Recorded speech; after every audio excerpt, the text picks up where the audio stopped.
কালিয়াগঞ্জে উত্তেজনার প্রতিবাদ বিজেপির রাজ্য সড়ক অবরোধকে কেন্দ্র করে একেবারে ধুন্ধুমার পরিস্থিতি। ফর্ম 7 জমাকে ঘিরে উত্তপ্ত হয়েছিল আজ কালিয়াগঞ্জ। জেলায় জেলায় যে একই ছবি, কালিয়াগঞ্জেও সেই ছবি। সেই ঘটনার প্রতিবাদে নেমে আটক একাধিক বিজেপি কর্মী। রাজ্য সড়ক অবরোধকে কেন্দ্র করে একেবারে ধুন্ধুমার পরিস্থিতি তৈরি হয় আজ কালিয়াগঞ্জে।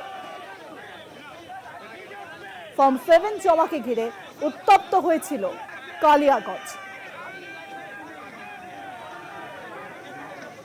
আসানসোল, কাটুয়া, মুর্শিদাবাদের লালগোলা, একাধিক জেলায় যে একই ছবি, কালিয়াগঞ্জেও একেবারে রাস্তায় টায়ার জ্বালিয়ে বিক্ষোভ দেখান কালিয়াগঞ্জের উত্তেজনার প্রতিবাদে বিজেপি।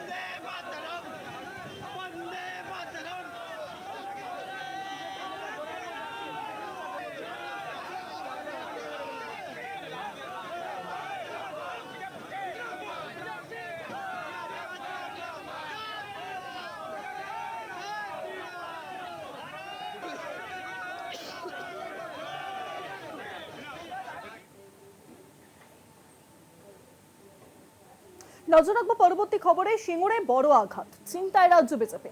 হাওড়ার বদলে সিঙ্গুরে সভা করলেন প্রধানমন্ত্রী নরেন্দ্র মোদী গতকালই।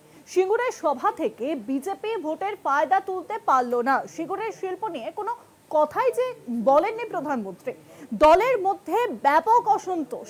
আগ বাড়িয়ে কেন খেলতে গেলেন রাজ্য নেতারা? নেতৃত্বকেই প্রশ্ন করছে এবার কর্মীরা। ভোট বাক্সে কি এর প্রতিফলন হবে? চিন্তায় রাজ্য বিজেপি। হাওড়ার বদলে প্রথমে কিন্তু ঠিক হয়েছিল যে 18 জানুয়ারি হাওড়াতে হবে প্রধানমন্ত্রী নরেন্দ্র মোদীর জনসভা, কিন্তু তারপরে সেই কর্মসূচি বদলে যায়। সিঙ্গুরে হলো সেই সভা। বিজেপির রাজ্য নেতারা সিঙ্গুরের শিল্প নিয়ে প্রচার করছেন, কিন্তু প্রধানমন্ত্রী তিনি গতকাল সিঙ্গুরে দাঁড়িয়ে কোনো রকম কোনো বক্তব্যই রাখেননি শিল্প নিয়ে। আরো জানবো এই বিষয়ে এখন নিউজরুম থেকে রয়েছেন আমাদের বিশেষ প্রতিনিধি অঞ্জন রায়। অঞ্জনদা, আমরা দেখেছিলাম যে হাওড়ার বদলে সিঙ্গুরকে বেছে নেওয়া হয়েছিল প্রধানমন্ত্রীর সভার জন্য, কিন্তু সেখানে দাঁড়িয়ে কোনো রকম কোনো বার্তা দিলেন না তিনি ইন্ডাস্ট্রি নিয়ে। ভোট বাক্সে কি এর কোনো প্রতিফলন হবে? এবার তো বঙ্গ বিজেপির অন্দরের নেতারাই তা প্রশ্ন করছেন। দেখো, তুমি যেরকম ভাবে বলছো, বিজেপি কর্মীরাও কিন্তু একভাবে বলছেন। তারা বলছেন যে কার্যত রাজ্য নেতৃত্বের ভুলের ফলে বিজেপি গোল খেয়ে গেল। যে পরিস্থিতির সৃষ্টি হয়েছিল রাজ্যে, সেই জায়গা থেকে তার অনেকটা ব্যাকফুটে চলে গেলেন তারা। হাওড়ায় এই সভা হওয়ার কথা ছিল, তার বদলে নিয়ে যাওয়া হলো তাড়াহুড়ো করে সিঙ্গুরে নিয়ে যাওয়ার জন্য। এবং সিঙ্গুরে প্রধানমন্ত্রী কি বলবেন তার একটা রূপরেখা মোটামুটি রাজ্য নেতৃত্বরা প্রচার করতে শুরু করে দিয়েছিলেন। তারা ধরেই নিয়েছিলেন সিঙ্গুরে শিল্প হবে, বিজেপি ক্ষমতা এলে প্রধানমন্ত্রী এই কথা বলবেন, কিন্তু প্রধানমন্ত্রীর ধারে পাশ দিয়ে যায়নি। এবং কালকে আমরা যখন ওখানে উপস্থিত ছিলাম সেই সিঙ্গুরের মাঠে, আমরা দেখেছিলাম বহু মানুষ কিন্তু এই প্রধানমন্ত্রীর মুখে এই শব্দটা শুনতে এসেছিলেন যে সিঙ্গুরে শিল্প হবে যদি বিজেপি ক্ষমতায় যায়। এবং না বলাতে কার্যত তারা সবার শেষে আমরা হতাশার একটা চেহারা দেখেছি। ফলে কর্মীরাও কিন্তু কার্যত খুব ক্ষুব্ধ যে নেতারা কেন আগ বাড়িয়ে এই কথা বলতে গেলেন।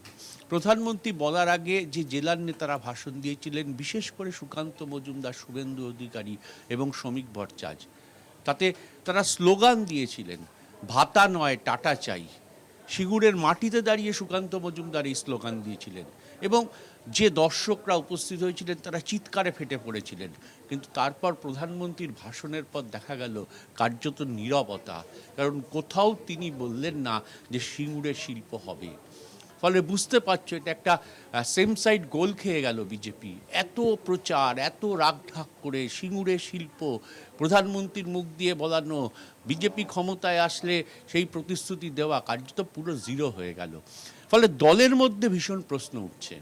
এবং আমরা যা শুনছি যে সিঙ্গুরের, হুগলির পুরনো দিনের যারা নেতা, পুরনো যারা আরএসএস করেছেন, বিজেপি করেছেন, বিজেপির পদাধিকারী ছিলেন, কালকে সবাই তাদের কার্যত কাউকে ডাকা হয়নি, কয়েকজন মিলে সভা করে কার্যত বিজেপিকে এই মুহূর্তে বিপদে ফেলার জন্য তারাও প্রশ্ন করছেন নেতৃত্বের চিন্তা ভাবনা এবং নেতৃত্ব দেওয়ার ক্ষমতা আদৌ আছে কিনা সেই নিয়ে প্রশ্ন তুলছেন। বলে সবটা মিলিয়ে কিন্তু খুব চাপে রাজ্য বিজেপির নেতৃত্ব। কি পরিস্থিতিতে এর ব্যাখ্যা তারা দেবেন চেষ্টা করছেন নানা রকম কথা বলতে, কিন্তু প্রকৃত কোনো ব্যাখ্যা দিতে পারছেন না। এবং বিজেপির কর্মীরা পুরনো দিনের নেতারা ভয় পাচ্ছেন যে এর প্রতিফলন রাজ্য জুড়ে ভোট বাক্সে হবে, এবং সেটা হলে রাজ্য বিজেপির কিছু নেতার কিছু নেতৃত্বের অবিবেচক কাজের জন্য কার্যত এই ঘটনা ঘটবে বলে তারা মনে করছেন। অনেক ধন্যবাদ অঞ্জন দা। নিউজরুম থেকে ছিলেন আমাদের বিশেষ প্রতিনিধি অঞ্জন রায়। সিঙ্গুরে বড় আঘাত, চিন্তায় রাজ্য বিজেপি। হাওড়ার বদলে সিঙ্গুরে সভা করলেন প্রধানমন্ত্রী, কিন্তু সিঙ্গুরের সভা থেকে বিজেপি ভোটের ফায়দা তুলতে পারল না। সিঙ্গুরের শিল্প নিয়ে কোনো ঘোষণাই করেননি প্রধানমন্ত্রী।